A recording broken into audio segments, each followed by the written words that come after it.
नमस्कार, मैं हूँ डिम्पल भूमि और आपको एक लोकगीत सुनाऊंगी। जैसा कि बहुत सारे लोगों ने, मेरे प्रशंसकों ने फरमाइश की थी कि एक लोकगीत सुनाइए, तो मैं आदरणीय शारदा सिन्हा जी की एक गाई हुई लोकगीत है, मैं आपको सुना रही हूँ। हारमोनियम पर मेरा संगत कर रहे हैं मेरे गुरु जी पंडित सुनील पाठक और तबले पर है रामध्यान भैया।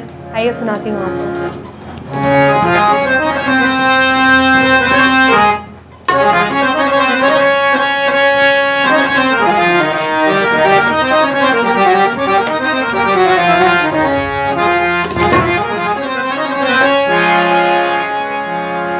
उजर बगुला बिन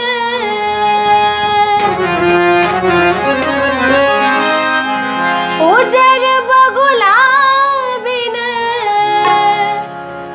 पिपरो न सोवे